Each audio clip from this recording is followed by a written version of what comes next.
అశూరెడ్డి కేసుకు సంబంధించి రోజుకో కొత్త విషయం బయటకు వస్తుంది. అశూరెడ్డి తనను భయపెట్టి డబ్బులు అడిగింది అంటూ ధర్మేంద్ర అంటున్నాడు.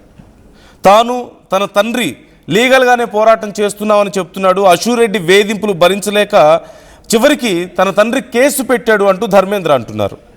గత 2 ఏళ్లలో పెళ్లి పేరుతో బంగారం ఇల్లు కొనిపించిందని, తర్వాత పెళ్లి చేసుకోనని మోసం చేసిందంటూ ధర్మేంద్ర చెప్తున్నాడు. పెళ్లి చేసుకున్నప్పుడు డబ్బులు ఇల్లు తిరిగి ఇవ్వాలని కోరానని, ఇస్తా అని చెప్పి మాట మార్చేసిందంటూ చెప్తున్నాడు. ఖర్చు పెట్టిన డబ్బులు తిరిగి అడిగితే బెదిరింపులకు దిగుతోందని, అశూరెడ్డి కోసం బ్యాంకులో లోన్ తీసుకొని ఇచ్చానంటూ ధర్మేంద్ర వాపోతున్నాడు. నేను మా నాన్న బయట అప్పులు చేసి అశూరెడ్డికి డబ్బులు ఇచ్చామంటూ చెప్తున్నాడు. మా దగ్గర ఉన్న ఆధారాలన్నీ పోలీసులకు ఇచ్చాం, ఆధారాలన్నీ పరిశీలించాకే పోలీసులు ఎఫ్ఐఆర్ నమోదు చేశారు అంటూ చెప్తున్నాడు. ఈ వ్యవహారంలో మీడియేటర్ల దగ్గరికి వెళ్ళి సెటిల్ చేయాలంటూ అశూరెడ్డి అడగడాన్ని మనం చూసాం. ఒక ఆడియో కాల్ కూడా ఇప్పుడు బాగా వైరల్ అవుతుంది. మరోవైపు అశూరెడ్డి కేసులో విచారణ వేగవంతం చేశారు పోలీసులు. ఎన్ఆర్ఐ ధర్మేంద్రను ప్రేమ పెళ్లి పేరుతో 9.35 కోట్లు 9,35,00,000 మోసం చేసింది అశూరెడ్డి అంటూ కేసు పెట్టాడు. త్వరలోనే ఈ కేసులో అశూరెడ్డితో పాటు సోదరి దివ్యారెడ్డి, తల్లి యశోదారెడ్డి, అలాగే తండ్రి వెంకటకృష్ణకు నోటీసులు ఇవ్వబోతున్నట్లుగా సిసిఎస్ పోలీసులు మనకి తెలుస్తోంది. సో అసలు ఈ కేసుకు సంబంధించి ఓవైపు ఇప్పటికే సోషల్ మీడియాలో ఎన్నో ఆడియో కాల్స్ మనం చూస్తున్నాం. అశూరెడ్డి ధర్మేంద్ర మాట్లాడినటువంటి ఆడియో కాల్స్, సెటిల్మెంట్కి వెళ్దాం, నేను కొంత డబ్బులు ఇచ్చేస్తాను, మే వరకు నాకు టైం ఇవ్వు, ఈలోగా నేను నీకు ఇవ్వాల్సిన మనీ అరేంజ్ చేసి ఇస్తాను, సమ్ 1 crore అబోవ్ చెప్తున్నారు. ఆ కాల్లో మాత్రం 1 crore అబోవ్ చెప్తున్నారు. అంతవరకు నేను మేలోపు ఇచ్చేస్తాను, ఆ తర్వాత మిగిలినవి కూడా కొద్దిగా నేను క్లియర్ చేస్తానంటూ ఆడియో కాల్లో వినిపించింది. అయితే ధర్మేంద్ర ఇంకా చాలా విషయాలు చెప్తూ వస్తున్నారు. అసలు ఏమంటున్నారు ధర్మేంద్ర ఒక్కసారి చూద్దాం. మన ఆర్టీవీ ప్రతినిధితో మాట్లాడి తాను ఎలా నష్టపోయానో, ఎలా మోసపోయానో చెప్పారు. సో ఒకసారి ఆ ఆడియో కాల్ ఒకసారి విందాం మనం. మమ్మీ బాగుంది కదా, చెప్పు. నిజంగానే కొన్నాను.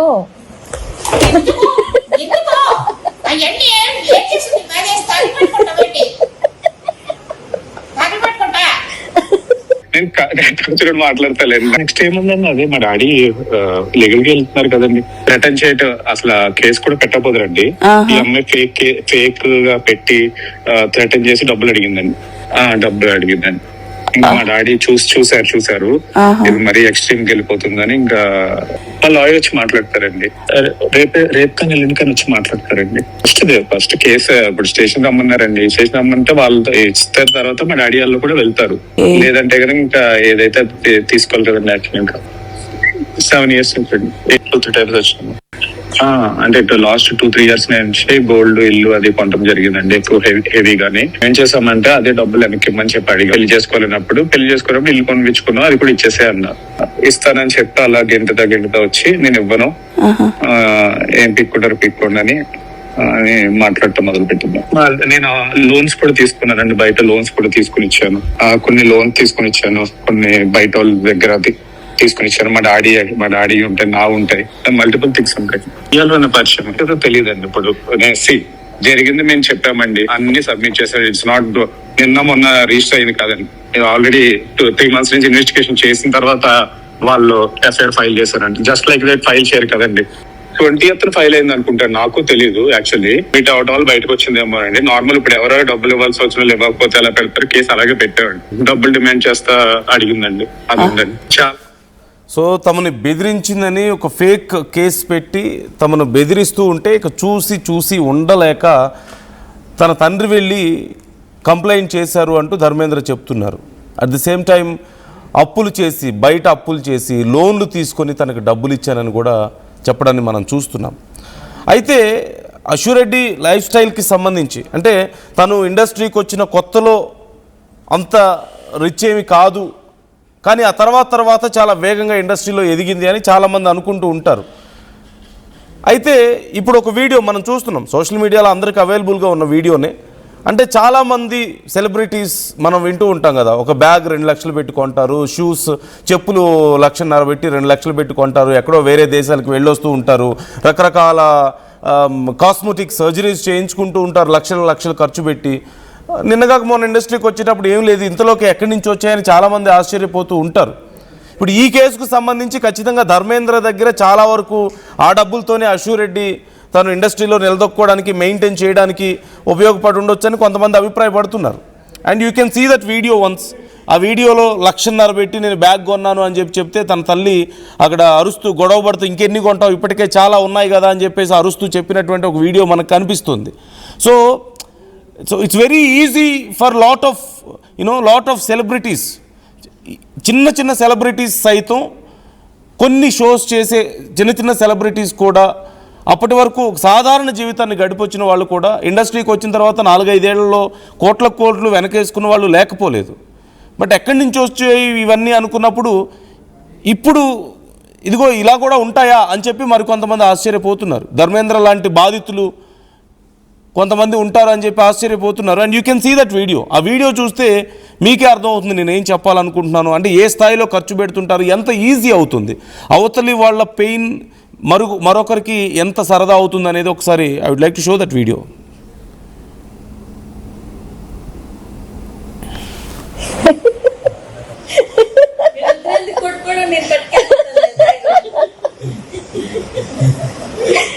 లక్షన్నర బ్యాగ్ మమ్మీ, బాగుంది కదా? రేట్ సరి చెప్పు. నిజంగానే కొన్నాను. ఎందుకు అవన్నీ ఏం చేసింది? మరి తగిపెట్టుకుంటా పెట్టి తగిపెట్టుకుంటా.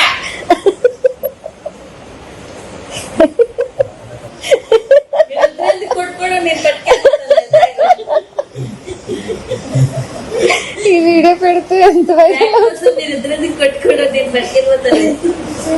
సెకండ్ హ్యాండ్ కమ్ముకుంటా దిస్ బ్యాగ్ కోసం. 1,50,000 బ్యాగ్ మమ్మీ, బాగుంది కదా? రేట్ సరి చెప్పు. నిజంగానే కొన్నాను.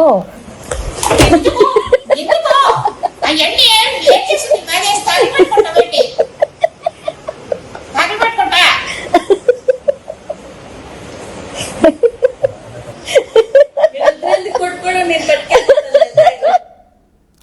సో వీ కెన్ సీ ఆ వీడియోలో తన తల్లి ఖచ్చితంగా ఆ టైంలో చాలా చిరాకుగానో చాలా కోపంగానో మాట్లాడుతూనే ఉన్నారు. మేబీ తనకి కొంత సరదాగా ఉన్నప్పటికీ I'm not trying to exaggerate or explain what exactly happening inside them. బట్ ఆ వీడియో చూస్తుంటే ఆ తల్లి ఆవేదన కొంత కనిపిస్తుంది, కొంత చిరాకు కనిపిస్తుంది. ఎందుకు ఇంత దారుణంగా ఖర్చు పెడుతున్నారు అన్నట్లు.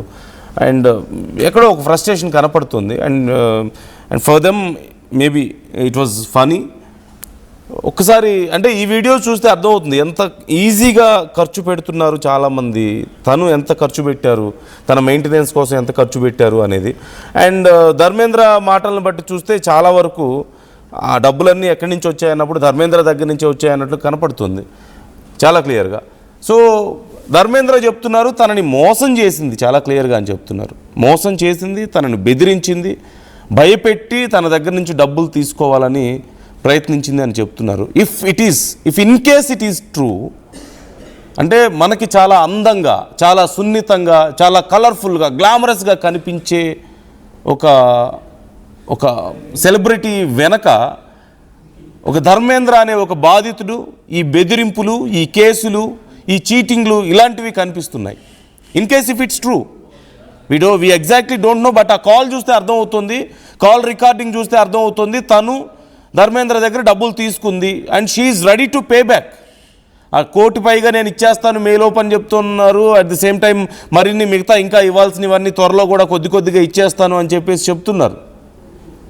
సో మేబీ తన కెరీర్ కోసం పెట్టుండొచ్చేమో, కష్టపడి ఉండొచ్చు, ఇంకే రకంగా ఆయన అనుకోవచ్చు. బట్ కానీ ఇక్కడ మాత్రం ధర్మేంద్ర లాంటి ఒక బాధితుడు మనకు కనిపిస్తున్నాడు ఈ కేసులో. This is not the way to grow in industry. This is not the way to spend on anybody on themself. This is not the way కదా ఖచ్చితంగా. You can see that record of transactions. And at the same time ఆ case నమోదైంది. CCS పోలీసులు ఇప్పుడు నోటీసులు ఇవ్వబోతున్నట్లుగా తెలుస్తోంది. అశూ రెడ్డితో పాటు తన చెల్లికి, తన తండ్రికి, అందరికీ ఈ నోటీసులు ఇవ్వబోతున్నట్లుగా కనపడుతుంది. మా సీనియర్ కరెస్పాండెంట్ ఇన్నారెడ్డి మనతో జాయిన్ అవుతున్నారు. ఇన్నారెడ్డి, ఇప్పుడు ఈ కేసుకు సంబంధించి మనం ఇప్పటికే కొన్ని ఆడియో రికార్డింగ్స్ మనం వింటున్నాం సోషల్ మీడియాలో. అండ్ ధర్మేంద్ర మన ఆర్టీవీతో మాట్లాడినటువంటి ఆడియో కాల్ కూడా నేను వినిపించాను మన వ్యూవర్స్కి. సో నెక్స్ట్ ఏం జరగబోతోంది? అండ్ ఇప్పుడు అశూరెడ్డి వైపు నుంచి ఏదో పంచాయతీ పెట్టుకుందాం, అందులో వేణుస్వామి పేరు వచ్చినట్లుగా కూడా వినపడుతుంది. వేణుస్వామి అండ్ మరొక మహిళ పేరు కూడా వచ్చినట్లుగా వినపడుతుంది. సో వాళ్ళని పెట్టి పంచాయతీ పెట్టుకుందాం అని చెప్తున్నారు. సో వెన్ ధర్మేంద్ర ఇంత క్లియర్గా అంత ఎవిడెన్స్ చూపిస్తున్నప్పుడు ఏం పంచాయతీ కోసం తాను పిలుస్తున్నారు అనుకోవాలి? ఏం జరగబోతుంది ఈ కేసులో? ఇప్పుడు నెక్స్ట్ ఫర్దర్ ప్రొసీడింగ్స్ ఎలా ఉన్నాయి లీగల్గా? ఈ ఆశురెడ్డి తర్వాత ధర్మేంద్ర సంబంధించిన కేసులో దాదాపుగా 9.5 కోట్ల రూపాయలు ఆశురెడ్డి ధర్మేందర్ వసూలు చేసింది. పెళ్లి చేసుకుందాము, తర్వాత ప్రేమ పెళ్లి నేపథ్యంలో తనకు అవసరాలు ఉన్నాయి, నా అవసరాలు నువ్వే తీర్చాలని చెప్పని అతన్ని ఫోర్స్ చేసో లేకపోతే ప్రేమగానో మొత్తం మీద ఒక ప్రపోజల్ పెట్టింది. ఒక పెళ్లి ప్రపోజల్ అనుకోవచ్చు, లవ్ ప్రపోజల్ అనుకోవచ్చు. పెట్టి అతని దగ్గర భార్యతో డబ్బులు వసూలు చేసింది. మనకు అందున్న సమాచారం ప్రకారం ఆశురెడ్డి దాదాపుగా 9 కోట్ల రూపాయల వరకు వసూలు చేసింది. తర్వాత తన తండ్రి కావచ్చు, తన చెల్లెలు కావచ్చు, వీళ్ళు కుటుంబ సభ్యులు కూడా దాదాపు 35 లక్షల వరకు, 35-40 లక్షల వరకు కూడా వసూలు చేశారన్నది ప్రస్తుతం వస్తున్న ఆరోపణలు. మనం చూసాం గతంలో ఉన్న ఒక ఆడియో రికార్డు కూడా కాదు, యాక్చువల్ గా తను ధర్మేందర్ కు పెట్టిన ఒక blackmailing threatening audio record. దాంట్లో చాలా స్పష్టంగా నేను మేలో డబ్బులు ఇస్తాను, తర్వాత నీవంటే అసలు నాకు ఫోన్ చేయొద్దు, నిన్ను నేను చూడాలనుకోవట్లేదు, నీతో మాట్లాడాలన్న ఉద్దేశం నాకు లేదు అని స్పష్టంగా అర్థమవుతుంది. అక్కడ ఈయన మోసపోయింది 9 కోట్లు అని చెప్తున్నప్పుడు ఇది అంటే ఈ రికార్డు బయటపడింది. అంటే ఏదైనా మనందు ఒక విషయం గుర్తుపెట్టుకోవాలి, ఏదైనా ఇద్దరి మధ్య సఖ్యత తర్వాత సారూప్యత కనుక ఉంటే ఇలాంటి సీక్రెట్ విషయాలు బయటికి రావు. ఇద్దరి మధ్య చెడింది కాబట్టి ఆ వీడియోలు బయటకు వస్తా ఉంటాయి, ఆడియోలు బయటకు వస్తా ఉంటాయి.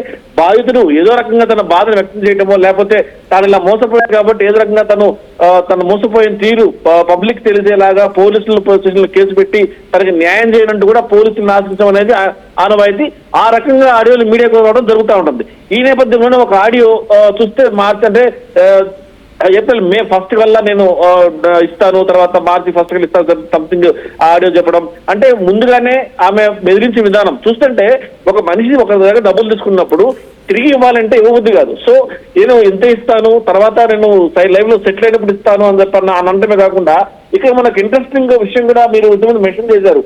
వేణుస్వామి కాకుండా మరొక సీనియర్ నటి కూడా ఉంది. మనకు వాళ్ళిద్దరే నాకు ఇంపార్టెంట్, వాళ్ళ సమక్షంలో కూర్చుందాం, మాట్లాడుకుందాం. అంతేగాని మీరు మా నాన్నకు కానీ మా అమ్మకు కానీ మా చెల్లెలకు కానీ ఫోన్ చేస్తే నీ మీద యాక్షన్ తీసుకుంటాను, కేసు పెడతాను అంటే ఇదొక కామన్ వర్డ్ గా అయిపోయింది.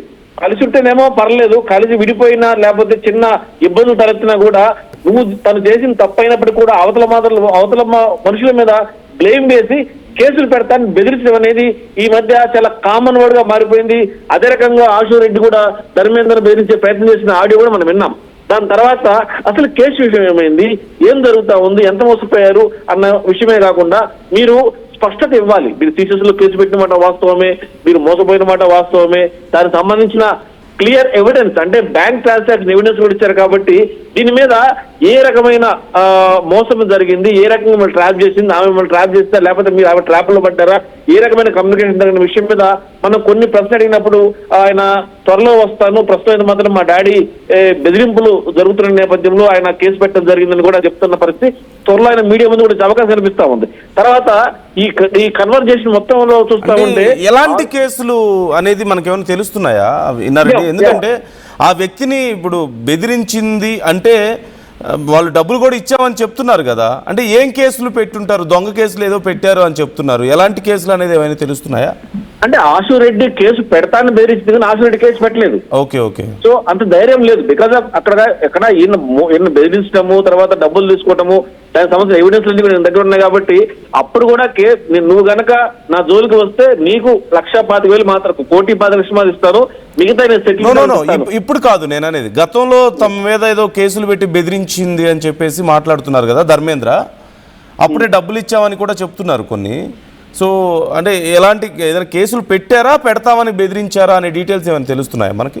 యాక్చువల్ గా మీరు అన్న కరెక్టే. కాకపోతే ఏంటంటే కేసులు పెడతాను అంటే బెదిరించిన నేపథ్యంలో ఆయన భయపడ్డ పరిస్థితి. ఇప్పుడు ప్రస్తుతం చూస్తున్న సమాజంలో ఒక మగవాడు తనకు అన్యాయం జరిగిందని చెప్పి దానికంటే ఒక ఆడది 2 కన్నీళ్ళు బొట్లు ఏడ్చి నాకు అన్యాయం జరిగింది, నా మోసం చేశారు, నా జీవితం నాశనం చేశారని చెప్పారంటే ఆటోమేటిక్ గా సెన్సిటివ్ గా ఉంటారు కాబట్టి ఆడవాళ్ళు ఆటోమేటిక్ గా వాళ్ళ మాట నమ్ముతారు అన్న ఓడని తీసుకొని బెదిరింపులకు పాల్పడిన నేపథ్యాలు చాలా ఉన్నాయి.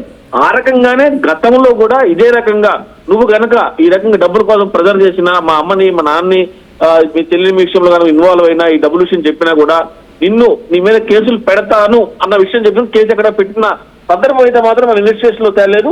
కాకపోతే ధర్మేంద్ర పెట్టిన కేసు సీజెస్ లో ఉంది. బ్లాక్ మెయిలింగ్, హెరాస్మెంట్, థ్రెటనింగ్ ఇవన్నీ సెక్షన్లతో సహా పరిచయమైన దగ్గర నుంచి చివరి వరకు జరిగిన ప్రతి విషయాన్ని కూడా ఆయన మెన్షన్ చేస్తూ కూడా ఎఫ్ఐఆర్ చేయడం జరిగింది. ప్రస్తుతం సీసెస్ పోలీసులు ఎవరైతే ఆశురెడ్డి కావచ్చు, తర్వాత తల్లి యశోధర రెడ్డి, తండ్రి వెంకటరామ కృష్ణ, తర్వాత చెల్లెలకు కూడా నోటీసులు జారీ చేశారు. మీరు ఎవరిని ఇవ్వాలని చెప్పని ప్రస్తుతం ఇన్వెస్టిగేషన్ చాలా డీటెయిల్ గా జరుగుతా ఉంది. మా నందు మీరు చెప్పారు కదా స్పష్టంగా, అంటే అప్పనంగా వచ్చిన డబ్బులు, ఊరకొచ్చిన డబ్బులు, అంటే కష్టపడి సంపాదిస్తే ఒక లావిష్ లైఫ్ మనం లీడ్ చేయాలంటే దానికి తగ్గ ఇన్కమ్ ఉండాలి. సో ఈ రకమైన డబ్బులు వచ్చినాయి కాబట్టి మీరు ఇంతకు ముందు వాళ్ళ మదర్ తో మాట్లాడుతున్నప్పుడు 1,50,000 రూపాయల బ్యాగ్ ను మదర్ ఇసిరేయడం ఇట్లాంటివి చాలా ఉన్నాయి కదా, ఇంకా ఎందుకు తీసుకుంటున్నాం అని చెప్పని, అంటే డబ్బులు వేస్ట్ చేస్తున్నాం అని చెప్పని కూడా ఒక కామెడీ కన్వర్జేషన్ లో జరిగిన ఇష్యూని మనం గమనిస్తే ఆమెంత లావిష్ గా ఖర్చు పెడతా ఉంది. నిజంగా ఒక నటి ఏ రకంగా ఫీల్డ్ లో ఉంటది, తర్వాత ఆమె కూడా పెద్దగా గొప్పగా నటి అయి ఉండి పెద్ద పెద్ద సినిమాలు చేసి తర్వాత ఫీల్డ్ పరంగా అంటే ప్రొఫెషనల్ పరంగా బాగా క్లిక్ అయిన మనిషి కూడా కాదు. సో ఇంత లావిష్ లైఫ్ లీడ్ చేస్తుందంటే మనకు అక్కడ కనిపిస్తున్న డబ్బులు 9.5 కోట్లు. సరే మిగతా ఒక 50 లక్షలు కావచ్చు, 30 లక్షలు కావచ్చు, వాళ్ళ తండ్రి గారిని చెల్లి గారిని తీసుకుందనుకున్నా కూడా 9 కోట్ల రూపాయలు స్పష్టంగా ఆశురెడ్డి తీసుకుందని చెప్పన్న ఎవిడెన్స్లు, ఫైనాన్షియల్ ట్రాన్సాక్షన్ డీటెయిల్స్ కూడా ఇప్పటికే సీసెస్ పోలీసులకు ఇచ్చారు. మనకు కూడా ఆ విషయాలు స్పష్టంగా తెలుసు. ఇదే కాకుండా నందు మనకు అందుతున్న సమాచారం ప్రకారం ఈమె విదేశాలకు వెళ్ళినప్పుడు ఆ దేశంలో ఉన్న మ్యాట్రిమోనియల్ సైట్ లో పెళ్లి కొడుకు కావాలని చెప్పేసి ఆమె ప్రకటన చేయటము, ఆ రకంగా ఈ ధర్మేంద్ర పరిచయం అయ్యాడా, లేకపోతే అక్కడ కూడా ఇలాంటి మోసాలు ఏమన్నా చేసిందన్న దాని మీద కూడా ప్రస్తుతం పోలీసుల ఇన్వెస్టిగేషన్ కొనసాగుతోంది. ఎందుకంటే నిప్పులైందే పొగరాదు కాబట్టి అమెరికాలో ఈ మ్యాట్రిమోనియల్ సైట్ లో కూడా తను పెళ్లి చేసుకోవాలనుకున్న విషయం మీద ఆమె పోస్ట్ పెట్టిన సమాచారం కూడా డిపార్ట్మెంట్ దగ్గర ఉంది. ఇన్వెస్టిగేషన్ నడుస్తుంది. మరి ఆ పాటకు నా పక్కన పెడితే వీళ్ళ పరిచయం అయిన తర్వాత ఆల్రెడీ ఆ ధర్మేంద్రకు పెళ్లైన సంగతి తెలుసు. తర్వాత వాళ్ళు పెళ్లి అంటే విడాకులు తీసుకున్న తర్వాత మనం పెళ్లి చేసుకున్నాం. మొత్తం ఇద్దరి మధ్య ఒక సానుకూలమైన వాతావరణంలో, ఒక సానుకూలమైన విషయంలో ఇద్దరు ఒకటయ్యారు. తర్వాత నాకు కావలసినవన్నీ కూడా నాకు నా అవసరాలు కావచ్చు, నా ఫ్యామిలీకి సంబంధించి కావచ్చు, నువ్వే చూసుకోవాలంటే అతను అక్కడ అమెరికాలో ఆ వడ్డీలు తీసుకొచ్చి బ్యాంకుల నుంచి ఇంట్రెస్ట్లు తీసుకొచ్చి ఈమెకి ఇచ్చాడు అని చెప్పిన నేపథ్యంలో అంటే ఇద్దరు సెకండ్ గా ఉన్నప్పుడు ఇచ్చిన డబ్బులు కొన్ని ఉంటే ఇవ్వకపోతే మాత్రం నీ మీద కేసులు పెడతారని చెప్పేసి బెదిరింపు ధోరణిలో అడిగినప్పుడు కూడా కొంత డబ్బులు ఆయన బలవంతంగా ఇచ్చిన సందర్భాలు ఉన్నాయని చెప్పని కూడా ధర్మేంద్ర చెప్తా ఉన్నాడు. ఏదైనప్పటికీ నందు ఇదంతా కూడా సీసెస్ పోలీసుల ఇన్వెస్టిగేషన్ ఉంది కాబట్టి చాలా విషయాలు బయటకు వచ్చే అవకాశం ఉంది. ఇంకా చాలా విషయాలు బయటకు రావాలి. మొత్తం ఆశురెడ్డి కూడా మనం ఒక విషయం గమనించాలి. మొన్న టెలిగ్రామ్ స్టేటస్ ఒకటి పెట్టింది. దాంట్లో నా గురించి కానీ మీరు ఎలాంటి న్యూస్ వేస్తే మీ మీద లీగల్ యాక్షన్ తీసుకుంటాను, తిప్పలేంటే పొగరాదు, దీంట్లో సీసెస్ పోలీసులు కేసు పెట్టారు కాబట్టి ఎఫ్ఐఆర్ జరిగింది కాబట్టి దాంట్లో ఉన్న వాస్తవమైన అంశాలను మనం పరిగణలోకి తీసుకొని ప్రజలకు అందించే ప్రయత్నం చేస్తా ఉన్నాం. ఆ రకంగా కూడా మీడియాను బెదిరించే ప్రయత్నం చేస్తున్న విషయం కూడా అక్కడ ఉందంటే ఎలాగైనా సరే తన జోలికి వస్తే బెదిరింపులకు పాల్పడడం అనేది ఆమెకు ఒక హ్యాబిచువల్ గా ఉంది. గతంలో అదే రకంగా ధర్మేంద్రను మోసం చేసింది, ధర్మేంద్ర బెదిరించింది కాబట్టి అతను అన్ని డబ్బులు ఇవ్వగలిగాడు. బెదిరిపోయి ఇచ్చాడు. కొన్ని ఇద్దరి మధ్య సెకండ్ ఉన్నప్పుడు ఇచ్చిన డబ్బులు ఉండొచ్చు, తర్వాత కొన్ని బలవంతంగా బెదిరించిన సందర్భంలో కూడా ఇచ్చారని చెప్పని చెప్తున్నాడు. పోలీస్ ఇన్వెస్టిగేషన్ నడుస్తూ ఉంది. అంటే ఈమె ఇన్స్టాగ్రామ్ స్టేటస్ లో పెట్టిన నేపథ్యం కూడా మనం చూస్తే బెదిరింపు ధోరణిలో మీడియాను కూడా ఒక రకంగా బెదిరించే ప్రయత్నం చేసింది అని చెప్పిన కూడా మనకు స్పష్టం అర్థమవుతోంది. ఏదైనప్పుడు నందు తెలంగాణ పోలీసుల ఇన్వెస్టిగేషన్ లో మాత్రం దేశంలోనే నెంబర్ 1 పోలీసు తెలంగాణ పోలీసులు. ఇన్వెస్టిగేషన్ లో చాలా విషయాలు బయటకు వస్తాయి. దాచాలన్నా దాచిపెట్టి తానేదో గొప్పగా మంచి అని చెప్పుకోవాలి ప్రయత్నం చేసినా కూడా నిజాలను బయటికి వెళ్ళగల సత్తా బయటికి రివీల్ చేయకపోయినప్పటికీ ఎవరైనా ఉన్నారా అశురెడ్డి వెనక బలమైన వ్యక్తులు ఎవరైనా ఉన్నారా? అంటే ధర్మేంద్ర లాంటి వాళ్ళని బెదిరించాలన్నా లేకపోతే ఇప్పుడు విదేశాల్లో ఒక లావిష్ లైఫ్ లీడ్ చేస్తూ ధర్మేంద్ర లాంటి వాళ్ళని బెదిరించి, లేదంటే అసలు ఈ విషయం బయటకు వచ్చిన తర్వాత ఎవరైనా దీని గురించి మాట్లాడితే వాళ్ళ మీద కూడా కేసులు పెడతారని చెప్పేసి మాట్లాడినటువంటి పరిస్థితి. అంటే తన ఒక సెలబ్రిటీ స్టేజ్లో ఉన్నప్పుడు ఖచ్చితంగా ఏదైనా ఒక వార్త రావడం అనేది సహజమే. దానికి ఒక ఎక్స్ప్లెనేషన్ ఇచ్చుకోవాలి, లేదంటే ఇలా కాదని చెప్పి సమాధానం చెప్పడం వరకు ఓకే. ప్రతిదానికి ఇలా బెదిరింపులకు పాల్పడుతూ వస్తున్నారు అంటే వెనక ఎవరైనా బలమైన సపోర్ట్ ఉండడం వల్ల అలా చేస్తున్నారని చూడాలా? ఖచ్చితంగా నందు, మీరు చెప్పిన అంశాలు ఖచ్చితంగా చాలా క్లియర్ కట్ గా పరిగణలోకి తీసుకోవాల్సిన అంశాలు. ఒకటి డబ్బు బలం. అంటే ఇప్పుడు దాకా దాని దగ్గర తీసుకున్న డబ్బులు ఉన్నాయి, తర్వాత ఎందుకు రిటర్న్ ఇవ్వాలని చెప్పన్న ఒక పొగరుతోటి చేసిన స్టేట్మెంట్ అయి ఉండవచ్చు. మీరు చెప్పినట్టు ఎవరో వెనక లేనిది, ఎవరో సపోర్ట్ లేనిది, ఎవరో యొక్క భరోసా లేనిది ఈ రకమైన స్టేట్మెంట్ రావు. ఇదే కాకుండా మనం చూస్తా ఉన్నాం ఆడియో రికార్డు స్పష్టంగా ఉంది. వేణుస్వామి అలాగనే సీరియల్ నటి ఉంది, వీళ్ళ దగ్గర మనం స్టేట్మెంట్ చేసుకుందాం. అసలు వేణుస్వామి ఎవరు? వేణుస్వామి జాతకాలు చెప్పి ఆయన చాలా వివాదాల్లో ఇరుక్కున్న వ్యక్తి. ఇప్పుడు గతంలో కూడా అన్నారు వేణుస్వామి వర్సెస్ సెటిల్మెంట్ స్వామి అని. ఈ ఆశురెడ్డి ధర్మేంద్ర వ్యవహారంలో కూడా ఇతను సెటిల్మెంట్ చేయడానికి సిద్ధస్తుల్లా కనిపిస్తా ఉన్నాడు. అంటే తన పని తాను చేసుకోకుండా మిగతా అన్ని పనుల్లో ఇలాంటి వ్యవహారాల్లో ఉండి ఆయన సెటిల్మెంట్ కూడా చేస్తున్నాడా అంటే ఎస్ చేస్తాడు అనుకోవచ్చు. ఎందుకంటే ఆ ఆడియోలో చాలా స్పష్టంగా ఉంది, వేణుస్వామి దగ్గర పోయి కూర్చొని మాట్లాడుకుందాం. వేణుస్వామి దగ్గర పోయి కూర్చొని మాట్లాడటం జాతకాలు చెప్పే వ్యక్తికి, సెటిల్మెంట్ కి, ఆర్థికపరమైన అంశాలకి, ఇద్దరి మధ్య జరిగిన ట్రాన్సాక్షన్ కి నిజాలు చెప్పే స్ట్రాటజీ ఆయనకు ఉందా? అలాగే వేణుస్వామి తెలుసుండొచ్చు అంటారా ఈ మొత్తం బెదిరింపుల వ్యవహారం? కానీ గతంలో ధర్మేంద్ర దగ్గర నుంచి అశురెడ్డి డబ్బులు తీసుకోవడం, బెదిరించడం, ఇవన్నీ ఏమన్నా తెలిసుండే అవకాశం ఉందంటారా? ఖచ్చితంగా. దీంట్లో నాకు మనకున్న సమాచారం ప్రకారం బ్యాక్ ఎండ్ లో ఉండి వేణుస్వామి నడిపిస్తున్నాడు. అంటే వేణుస్వామి యొక్క పవర్ మనకు తెలుసు. మనం ఒకవేళ మన జాతకం తెచ్చుకోవాలంటే ఈ రోజుగా దానికి ఒక అపాయింట్మెంట్ తీసుకోవాలి, దాంట్లో లక్ష డబ్బులు కట్టాలి, ఆయన చెప్పే సోదనుకోవచ్చు, లేకపోతే ఆయన చెప్పే అవన్నీ కావాలంటే మన సామాన్యుడి దగ్గర ఆయన దగ్గర జాతకం తెచ్చుకోవడం సామాన్యుడి వల్ల కాదు. అలాంటిది ఆశురెడ్డి వ్యక్తుల వ్యవహారంలో వేణుస్వామి ఉన్నాడంటే ఖచ్చితంగా వేణుస్వామి వెనక చాలా మంది పెద్ద వ్యక్తులు ఉన్నారు. మనం లీడ్ ఎక్కడ తీసుకోవాలి. వేణుస్వామి ఇన్వాల్వ్ చేసిందంటే వేణుస్వామి బ్యాక్ ఎండ్ లో ఉన్న బడాబాబులందరూ కూడా సపోర్ట్ చూసుకొని వేణుస్వామి ముందు నిలబడి ఈ సెటిల్మెంట్ చేయడానికి ముందుకు వచ్చాడా? ఆ బడాబాబులు ఎవరు సపోర్ట్ తీసుకొని వేణుస్వామిని ఇన్వాల్వ్ చేయాలని చూస్తుంది.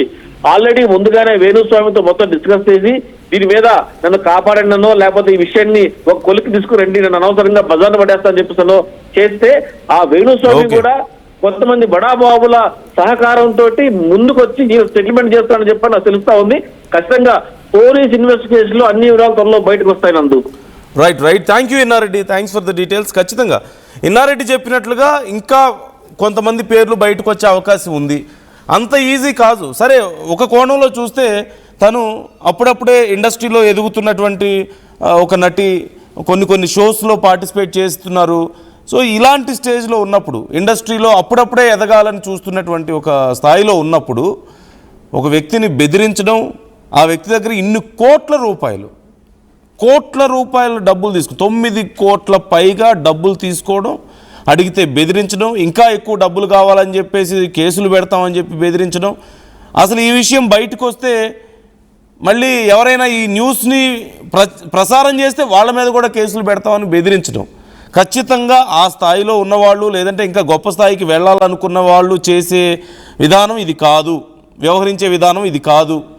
మీడియాలోకి ఒక వార్త వచ్చిన తర్వాత ఆ వార్తని ఖచ్చితంగా ప్రసారం చేస్తారు. They are in public life, they are in celebrity status, public లైఫ్లో ఉన్నారు.